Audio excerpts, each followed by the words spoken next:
رات کے 10 بجے ہیں۔ السلام علیکم، یہ ریڈیو پاکستان ہے۔ عبد القدیر سے خبریں سنیے۔ اہم خبروں کا خلاصہ۔ وزیر اعظم نے بیرون ملک پاکستانی سفارت خانوں میں نئے مقرر کردہ کمیونٹی اور لیبر ویلفیئر اتاشیوں کو ہدایت کی ہے کہ وہ ملک کے ہنرمند افرادی قوت کے لیے روزگار کے مواقع تلاش کریں۔ نائب وزیر اعظم نے اقتصادی ترقی کو فروغ دینے اور موسمیاتی تبدیلی سے پیدا ہونے والے مسائل سے نمٹنے کے پاکستان کے عزم کا اعادہ کیا ہے۔ موسمیاتی تبدیلی کے بارے میں وزیر اعظم کی رابطہ کار نے ملک سے زہریلی گیسوں کے اخراج کو کم کرنے کے پاکستان کے عزم کا اعادہ کیا ہے۔ اور حکومت نے عراق کا سفر کرنے والے پاکستانیوں کو صورتحال مستحکم ہونے تک انتہائی احتیاط برتنے کی تلقین کی ہے۔ خبریں اب تفصیل کے ساتھ۔ وزیر اعظم شہباز شریف نے متعلقہ افسران کو ہدایت کی ہے کہ وہ پاکستان سے ہنرمند افراد کے لیے روزگار اور پاکستان میں کاروبار اور سرمایہ کاری لانے کے لیے مواقع تلاش کریں۔ انہوں نے یہ بات بیرون ملک پاکستانی سفارت خانوں میں نئے مقرر کردہ کمیونٹی اور لیبر ویلفیئر اتاشیوں سے گفتگو کرتے ہوئے کہی، جنہوں نے آج اسلام آباد میں ان سے ملاقات کی۔ انہوں نے کہا کہ بیرون ملک مقیم پاکستانیوں کی فلاح و بہبود ان کی ترجیح ہونی چاہیے۔ شہباز شریف نے کہا کہ بیرون ملک مقیم پاکستانی ملک کا اثاثہ ہیں جو زیر مبادلہ کی صورت میں اربوں ڈالرز ملک میں بھیج رہے ہیں۔ افسران نے وزیر اعظم کو متعلقہ ملکوں میں اپنے اپنے منصوبوں سے آگاہ کیا۔ وزیر اعظم محمد شہباز شریف نے پاکستان کو پولیو سے پاک کرنے کی حکومت کے عزم کا اعادہ کیا ہے، جس کا مقصد بچوں کے مستقبل کا تحفظ کرنا ہے۔ انہوں نے آج اسلام آباد میں پولیو کے عالمی دن پر ایک تقریب سے خطاب کرتے ہوئے پولیو کارکنان کی کاوشوں اور قربانیوں اور عالمی شراکت داروں کے تعاون پر انہیں خراج تحسین پیش کیا۔ وزیر اعظم نے اعادہ کیا کہ حکومت ملک کو اس مہلک وبا سے پاک کرنے کے غیر متزلزل عزم کے ساتھ اس چیلنج کا سامنا کرے گی۔ وزیر اعظم نے بچوں کو پولیو کے قطرے پلا کر اس ملک گیر مہم کا آغاز بھی کیا اور عالمی ادارہ صحت، یونیسیف اور بل اینڈ میلنڈا گیٹس جیسے بین الاقوامی شراکت داروں کے تعاون کو سراہا، جنہوں نے پولیو کے خاتمے میں پاکستان کی کوششوں میں کردار ادا کیا۔ نائب وزیر اعظم اور وزیر خارجہ اسحاق ڈار نے جمہوری اداروں کو مضبوط بنانے، معاشی ترقی میں تیزی لانے اور موسمیاتی تبدیلی کے درپیش فوری چیلنجز سے نمٹنے کے لیے پاکستان کے عزم کا اعادہ کیا ہے۔ انہوں نے یہ بات آج سموا کے شہر اپیا میں دولت مشترکہ وزرائے خارجہ اجلاس سے خطاب کرتے ہوئے کہی۔ انہوں نے شہریوں اور طبقات میں لچک، مضبوط جمہوری اداروں، معیشت کے فروغ اور ماحولیات سمیت دولت مشترکہ کے ایجنڈے کے کئی اہم امور پر پاکستان کا موقف پیش کیا۔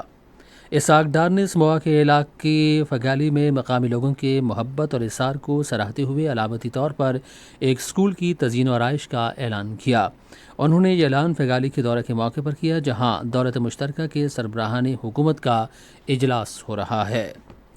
موسمیاتی تبدیلی کے بارے میں وزیر اعظم کی رابطہ کار رومینہ خورشید عالم نے ملکی اقدامات کو بین الاقوامی معاہدوں کے ساتھ ہم آہنگ کر کے ملک میں زہریلی گیس کے اخراج کو کم کرنے کے پاکستان کے عزم کا اعادہ کیا ہے۔ یہ عزم اسلام آباد میں ملک کی نائٹرک ایسڈ کی صنعت میں نائٹرس آکسائڈ کے اخراج کو کم کرنے کے لیے موسمیاتی تبدیلی کی وزارت کی جانب سے مفاہمتی یادداشت پر دستخط کی تقریب میں کیا گیا۔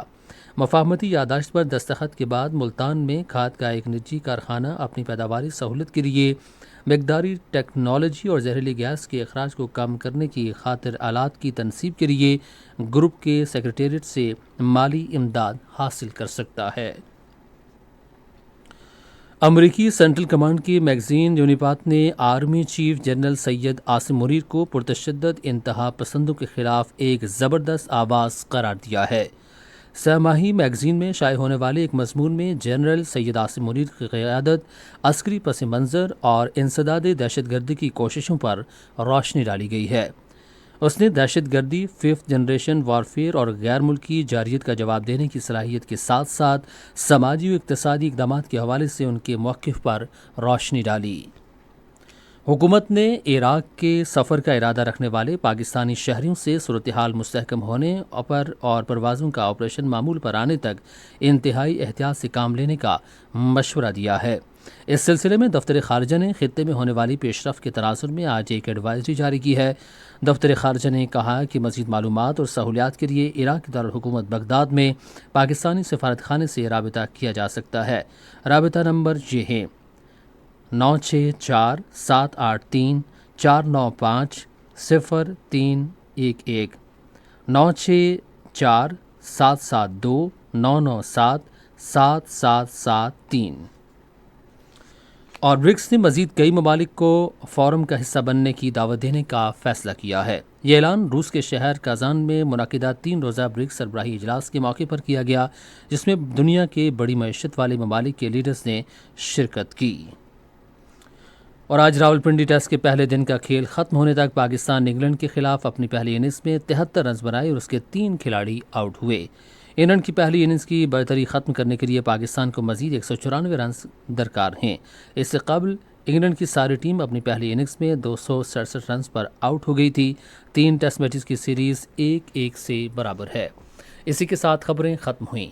مزید خبروں اور تجزیوں کے لیے ہماری ویب سائٹ ہے radio.tov.pk اور فیس بک کی link radio Pakistan news official پر براہ راست ویڈیو اسٹریمنگ بھی ملاحظہ کیجیے۔